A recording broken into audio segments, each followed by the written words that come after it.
I'm glad that Drucker is here and not Harvard. You know, Harvard produced a whole generation of lawyers and business school MBAs that actually what the dean of business of Harvard School, Harry Lewis, saw excellence without a soul. Now, when you have excellent skill without a soul, that's what Drucker or Peter Drucker or Dr. Drucker was warning us about, is saying you have to have the soul first, right? The rest of them you can pick up. And I teach entrepreneurship at the Hong Kong University. And the first thing we teach is the personal operating system of the founder, because everything permeates from there. Everything cascades from there. And if you don't have the right values, if you have a virus, and it would be you will eventually set up a company that has viral leadership, and it ends up with a Machiavellian type of leadership or management style, and that is no good. So the biggest challenge for future leaders is able to say, I am righteous, not really conceited type of righteous, but I believe I know what's right and what's wrong. I just will refuse to do what's not right. And then compassion. The Chinese is, Manji is very good in that, and say, 惻隱之心唔仁，所以有之. If you have no compassion, well, your staff would feel it. They can feel it. And then your customer will feel it. In fact, the first thing about customer care is you are compassionate about their problem. When I was, setting up DHL, we have one thing. We call it the dead babies. Dead babies are documents that are lost. Somehow it got lost in the system. And I don't know whether machine chewed it up or whatever. I mean, just it was sent on one point and never get to the other point. And we call those dead babies because we said to ourselves and say, doesn't really matter that your percentage is only 1 out of 1,000,000. Why does it have to be my baby? Right? And that's compassion about what you're doing. So, can I pick up on? Yes, please. Paul's point. You mentioned about internal audience, external audience demanding more about how leaders operate, right? Operating system. And I do believe the leaders in the future, they have to be more conscious, not just about their goals. If you ask CEOs today, what's the mission, what's the goal, the roles, I would anticipate 9, if not 10 out of 10 would say, create or increase, maximize shareholders' values. I guess these days, people, they do not just look at what your mission is. They are no longer spectator. You know, they are civilian watchdog. Again, going back to, you know, the information highway, internet. People want to know how you achieve your goal. They want to know when you are reaching your goal, are you compromising the well-being of others? Are you compromising the well-being of the society? So in a way, I guess leaders in the future, the challenge is not just about your role that you're hired to do, but in terms of how you do it. Because after all, an organ could not survive or prosper in a dying body. You have to have that macro view in terms of be aware of the implication of what you do to the environment, to the bigger picture, now and in the future. Thank you. Thank you. How about Andrew?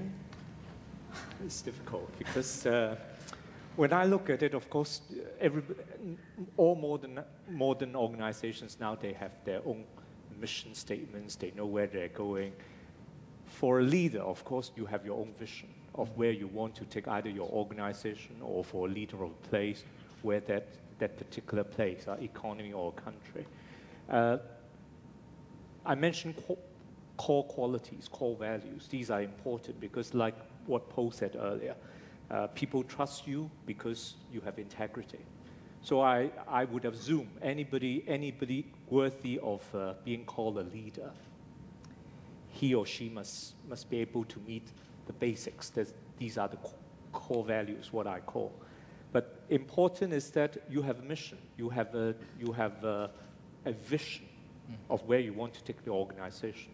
And to be a very effective leader, you must be able to take that vision and be able to rally your co-colleagues, your working staff, and also your stakeholders, and tell them and convince them that the buy-in is very important. Nowadays, unlike in the old days, a lot of things, the free flow of information makes it much harder. People won't just listen and believe what you say. They have 100 ways to check whether what you are telling them is true, half true, or totally untrue.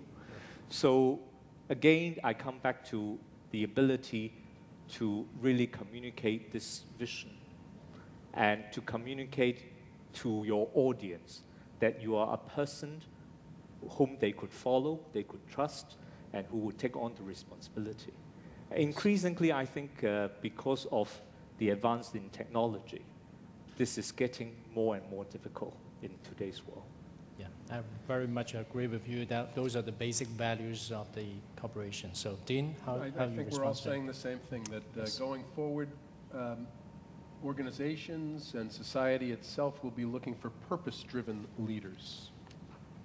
In America, the best-selling book of all time, commercial book of all time, I guess the Bible might be the best read book of all time in America, but the best-selling book of all time is by Rick Warren. It's called The Purpose-Driven Life.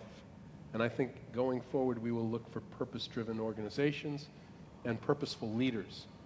And I think, again, not saying anything that my fellow panelists already haven't illumined, new leadership qualities will require folks at the top of organizations to be collaborative leaders and to share their leadership.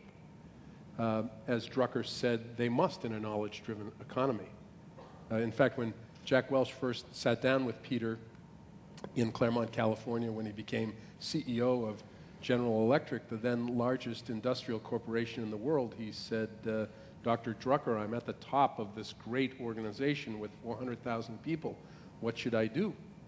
And he said, well, first of all, Jack, you're wrong. You're actually at the bottom of this great organization, and your job is to support the 400,000 people who support your customers. I think beyond that formulation and that wisdom is that what those people, what your organization does, must have a larger contribution to society. Yes. Well, if I try to summarize what I just heard from this gentleman, I would say, I just recall a statement that's something I read from the book of Francis, her book, Francis on Leadership. And the sentence is, leadership is about how to be, but not how to do. Those are what we just heard from this gentleman. They're not talking about your challenge of enrolling more MBA students in the school, but those qualities and values that are more valid and solid and important. So I want to throw out another statement by Peter Drucker.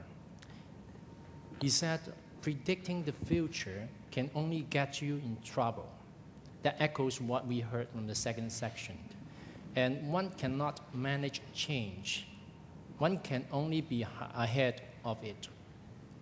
The most effective way to make change is to create.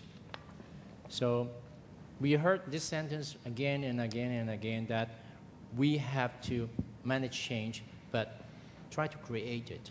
So let's make it practical, down to the earth, okay?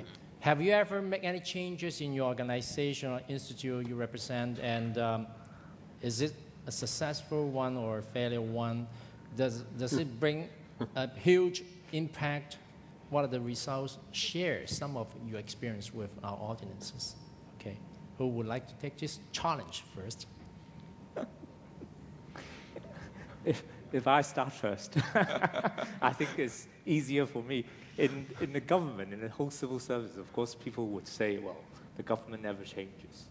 And from somebody looking from inside, of course, I always compare the government as like a huge aircraft carrier